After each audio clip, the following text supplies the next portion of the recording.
जय श्री कृष्णा। राधे राधे। आज मैं आपको सफला एकादशी व्रत की कथा सुनाऊंगी। युधिष्ठिर ने प्रश्न किया, हे जनार्दन, पूष कृष्णा एकादशी का क्या नाम है और उस दिन किस देवता की पूजा की जाती है? भगवान कहने लगे, हे धर्मराज, मैं तुम्हारे स्नेह के कारण तुमसे कहता हूँ कि एकादशी व्रत के अतिरिक्त मैं अधिक से अधिक दक्षिणा पाने वाले जग से भी प्रसन्न नहीं होता।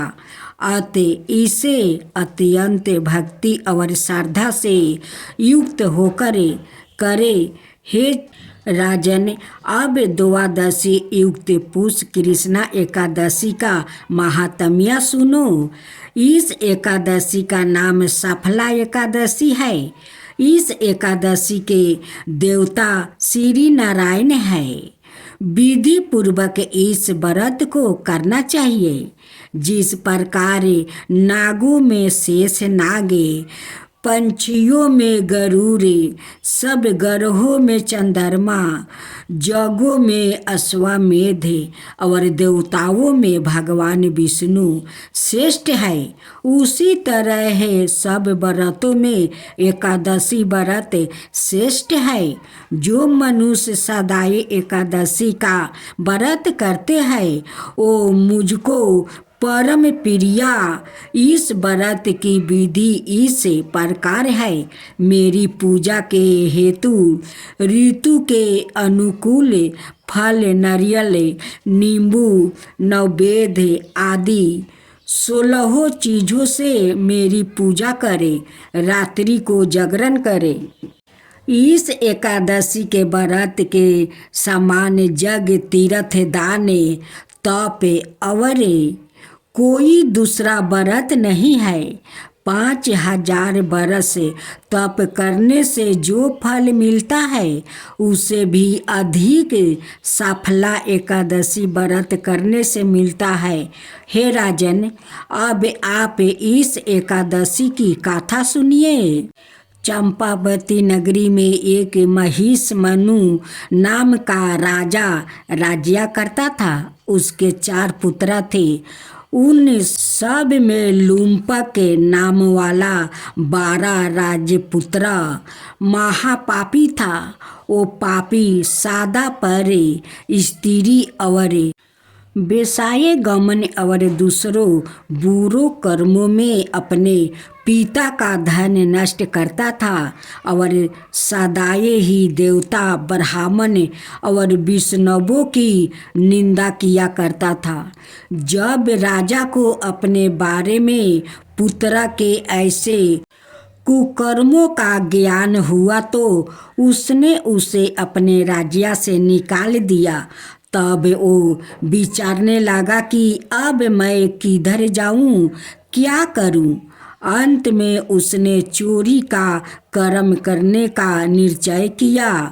वो दिन को वन में रहता था और रात्रि को अपने पिता की नगरी में चोरी करता था और प्रजा को तंग करने और उन्हें मारने का कुकर्म भी करता था। कुछ समय पश्चात सारी नगरी भयभीत हो गई और वो वन में रहकर पशु आदि मार कर खा जाता। जनता के लोग और राज्य कर्मचारी उसको इन कुकर्मों के कारण पकड़ कर भी राजा के भय से छोड़ देते। उसी वन में एक अत्याचार प्राचीन विशाल पीपल का वृक्ष था। उसी वृक्ष के नीचे वो महापापी लूम्पक रहा करता था। इस वन को लोग देवताओं का कीड़ा स्थल बनाते थे। कुछ समय पश्चात पूष कृष्णा पक्ष की द्वादशी के दिन वो वस्त्रहीन होने से शीत के कारण सारी रात्रि सो नहीं सका और उसके हाथ पैर अकड़ गया और रात्रि उसने बड़ी कठिनाई से व्यतीत की और सूर्य उदय होने से पूरब मूर्छित हो गया। दूसरे दिन एकादशी को मध्याह्न के समय सूर्या की गर्मी से उसकी मूर्छित दूर हुई तो होश में आकर गिरता पड़ता वन में भोजन की खोज में गया, परंतु व्यर्थ के कारण जीवों को मारने में असमर्थ था। इस कारण वृक्षों से गिरे हुए फलों को बीन कर वृक्ष के नीचे आया। उस समय तक सूर्य भगवान अस्त हो गया। अत उसने उन फलों की पीपल के वृक्ष के नीचे लाकर रख दिया और रोक कर कहने लगा कि भगवान, यह सब फल आपके ही अर्पण है, आप ही इनसे दीपित होइए। उस रात्रि को दुख के मारे उसे नींद भी नहीं आई। इस उपवास और जागरण से भगवान अत्यंत प्रसन्न हुआ और उसके सब पाप नष्ट हो गया।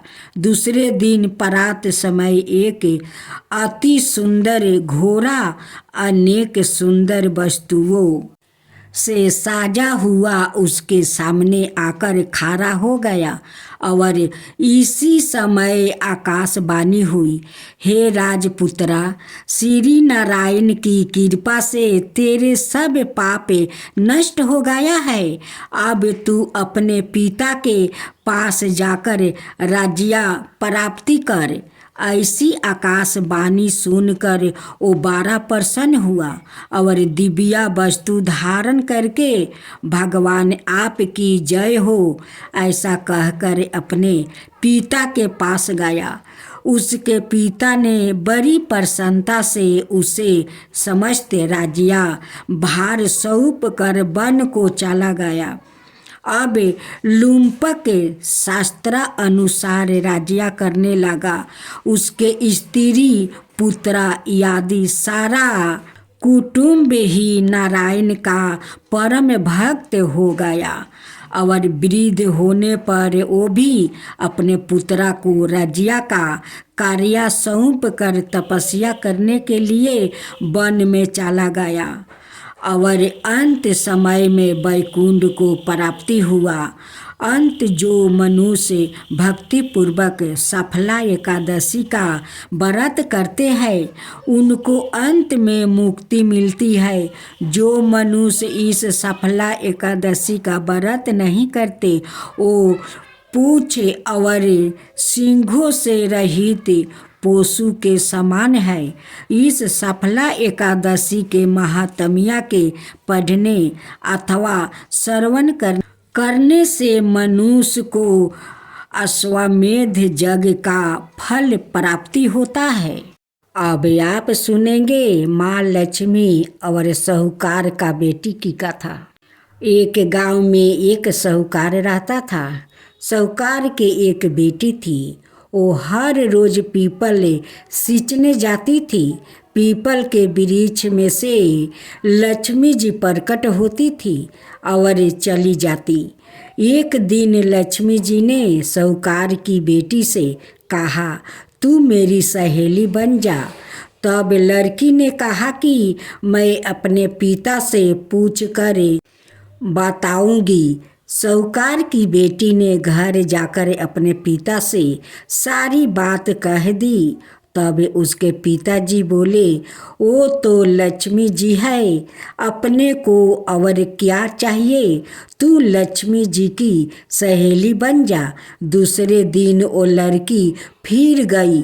तब लक्ष्मी जी पीपल के पेड़ से निकल कर आई और कहा, सहेली बन जा। तो लड़की ने कहा, बन जाऊंगी, और दोनों सहेली बन गई। लक्ष्मी जी ने उसे खाने का न्योता दिया। घर आकर लड़की ने माँ बाप को कहा कि मेरी सहेली ने मुझे खाने का न्योता दिया है। तब बाप ने कहा कि सहेली के जिमाने जाइयो, पर घर को संभाल कर जाना। तब वो लक्ष्मी जी के यहाँ जिमाने गई तो लक्ष्मी जी ने उसे साल दुसाला ओढ़ने के लिए दिया, रुपये दिए, सोने की चौकी, सोने की थाली में 36 प्रकार का भोजन परोस कर दिया। भोजन कर जब वो जाने लगी तो लक्ष्मी जी ने पाला पकड़ लिया और कहा कि मैं भी तेरे घर भोजन करने जाऊंगी। तो उसने कहा आ जाइए। वो घर जाकर चुपचाप बैठ गई। तब बाप ने पूछा कि बेटी, सहेली के यहाँ भोजन कर आ गई और तू उदास क्यों बैठी है? तो उसने कहा पिताजी, मेरे को लक्ष्मी जी ने इतना दिया, अनेक प्रकार के भोजन कराया, परंतु मैं कैसे भोजन कराऊंगी? अपने घर में तो कुछ भी नहीं है। तब उसके पिता ने कहा कि गोबर मिट्टी से चौका लगाकर घर की सफाई कर लो, 4 मुख वाला दिया जलाकर लक्ष्मी जी का नाम लेकर रसोई में बैठ जाना। लड़की सफाई करके लड्डू लेकर बैठ गई। उसी समय एक रानी नहा रही थी। उसका 9 लाखा हार चील उड़ कर ले आई और उसके घर वो 9 लाखा हार डाल गई और उसका लड्डू ले गई। बाद में वो हार को तोड़ कर बाजार में गई और सामान लाने लगी। तो सोनार ने पूछा कि क्या चाहिए? तब उसने कहा कि सोने की चौकी, सोने का थाल, साल दुसाला दे दो, मोहर दे दो और समगरी दे दो। 36 प्रकार का भोजन हो जाए, इतना सामान दे। सारी चीज़ें लेकर बहुत तैयारी करी और रसोई बनाई। तब गणेश जी से कहा कि लक्ष्मी जी को बुलाओ। आगे आगे गणेश जी और पीछे पीछे लक्ष्मी जी आई। उसने फिर चौकी डाल दी और कहा सहेली चौकी पर बैठ जाओ। जब लक्ष्मी जी ने कहा सहेली चौकी पर, तो राजा रानी के भी नहीं बैठी, किसी के भी नहीं बैठी। तो उसने कहा कि मेरे यहाँ तो बैठना पड़ेगा। फिर लक्ष्मी जी चौकी पर बैठ गई। तब उसने बहुत खातिर की। जैसे लक्ष्मी जी ने करी थी वैसे ही उसने करी। लक्ष्मी जी उस पर खुश हो गई।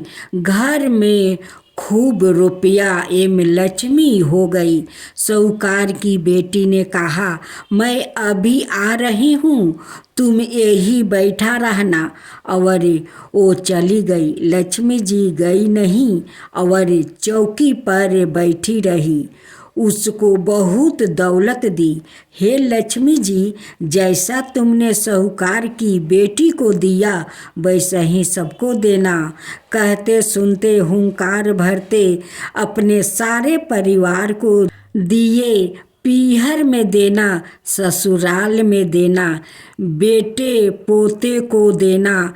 हे लक्ष्मी माता, सबका कष्ट दूर करना, दरिद्रता दूर करना, सबकी मनोकामना पूर्ण करना।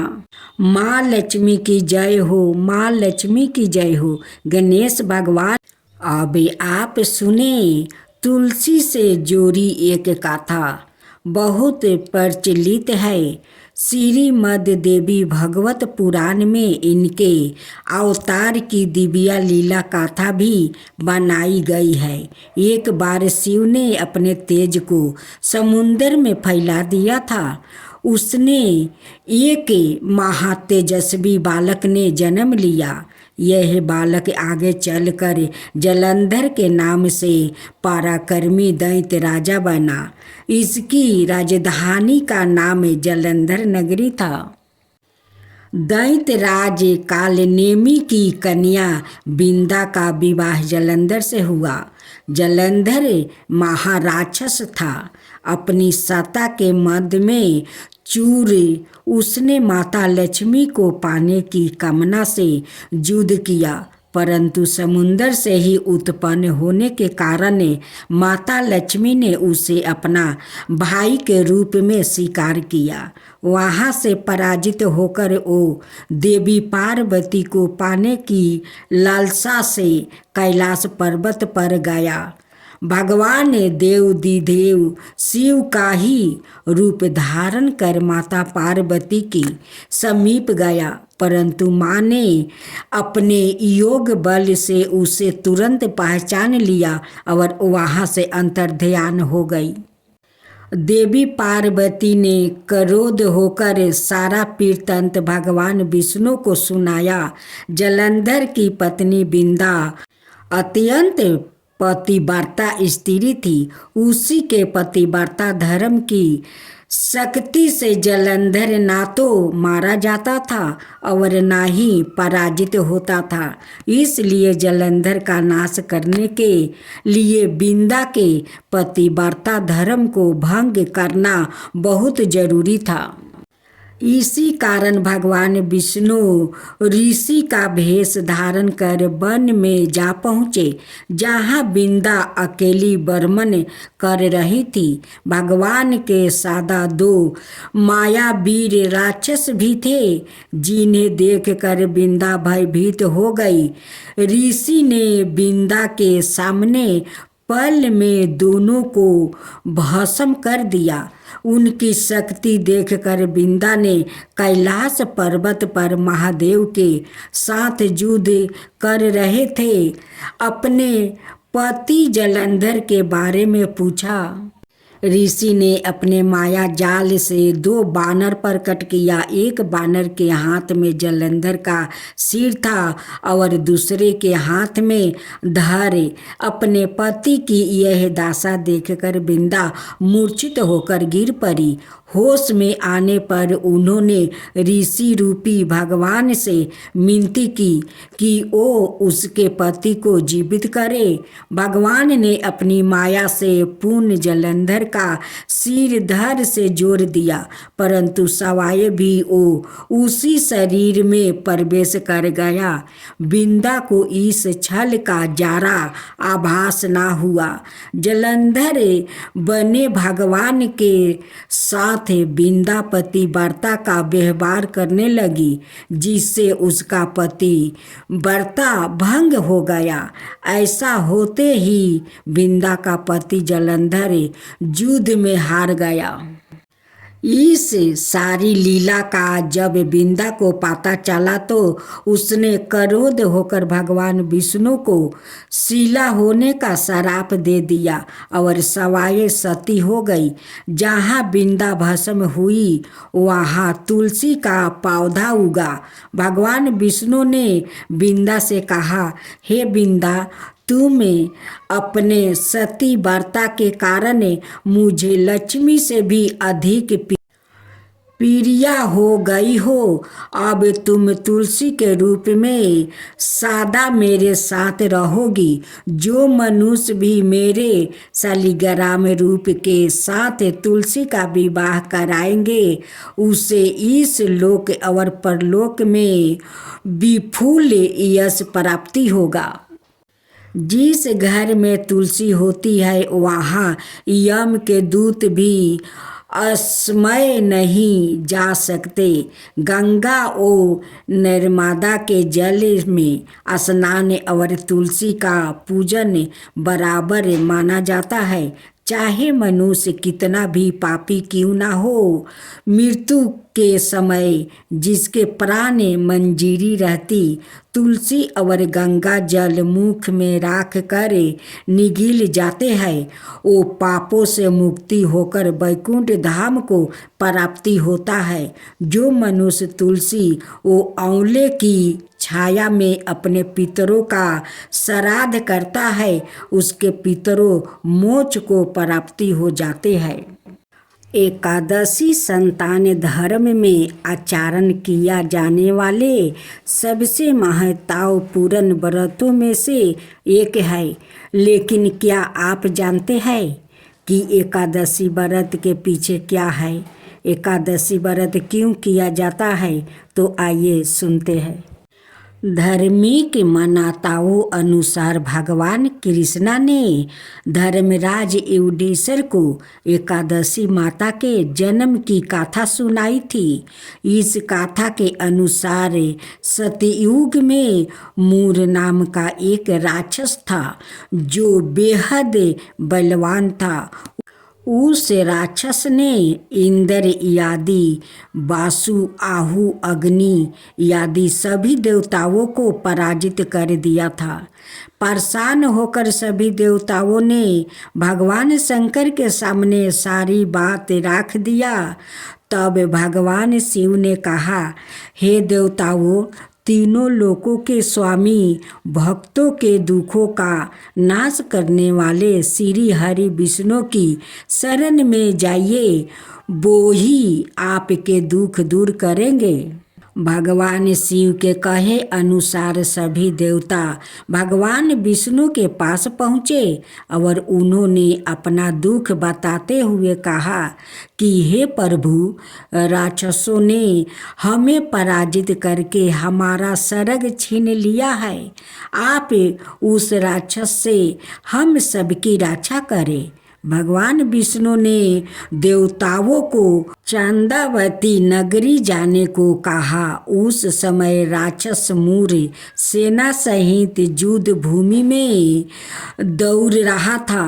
तब खुद भगवान हरि रणभूमि में आए और उन्होंने राक्षस मूर से युद्ध किया। यह युद्ध बड़े 10,000 साल तक चलता रहा, लेकिन मूर नहीं मारा।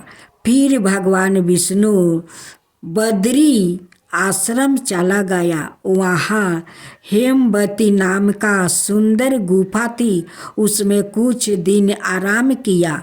यह गुफा 12 योजन लंबी थी और उसका एक ही दरवाजा था। भगवान विष्णु वहाँ आराम करते करते सो गया। मूर भी भगवान विष्णु के पीछे पीछे उस गुफा में आ गया और भगवान को सोया देखकर मारने की सोचने लगा। तभी भगवान के शरीर से उजाले कांतिमय रूपी वाली एक देवी प्रकट हुई। देवी ने राक्षस मूर को ललकारा, युद्ध किया और उसे तत्काल मौत के घाट उतार दिया। भगवान विष्णु जब अपनी नींद से जागृत हुए तो सब बातों को जानकर उन्होंने उस देवी से कहा कि आपका जन्म एकादशी के दिन हुआ है, अतः आप उत्पन्ना एकादशी के नाम से पूजी जाएगी। आपके भक्त वही होगा जो मेरा भक्त है। अब सुने लपसी तपसी की कथा। एक लपसी था, एक तपसी था। तपसी हमेशा भगवान की तपस्या में लीन रहता था।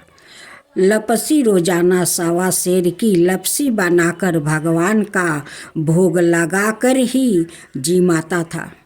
एक दिन दोनों झगड़ा करने लगा।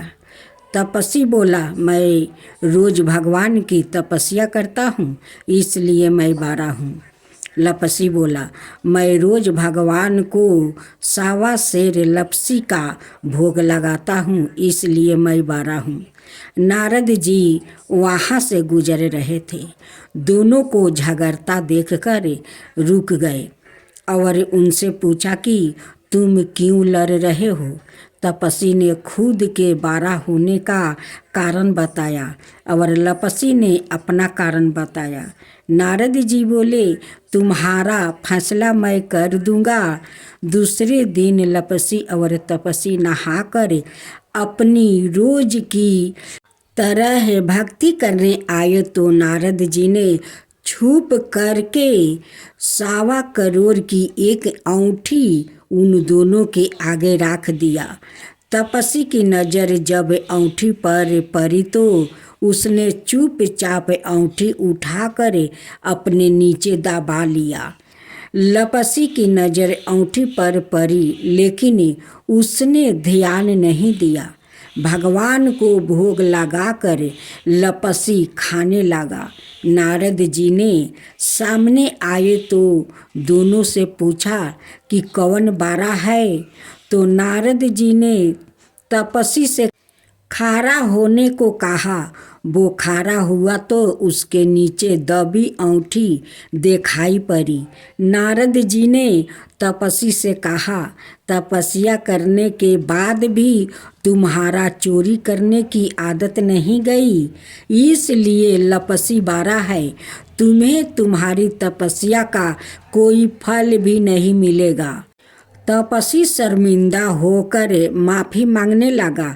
उसने नारद जी से पूछा, मुझे मेरी तपस्या का फल कैसे मिलेगा?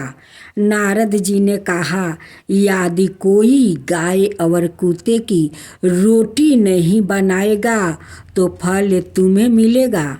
यदि कोई ब्राह्मण को जिमा कर दक्षिणा नहीं देगा तो फल तुझे मिलेगा। यदि कोई साड़ी का साथ ब्लाउज नहीं देगा तो फल तुझे मिलेगा। यदि कोई दिए से दिए नहीं जलाएगा तो फल तुझे मिलेगा। यदि कोई सारी कहानी सुने लेकिन तुम्हारी कहानी नहीं सुने तो फल तुझे मिलेगा। उसी दिन से हर व्रत कथा कहानी के साथ लपसी तपस्वी की कहानी भी सुनी और कही जाती है।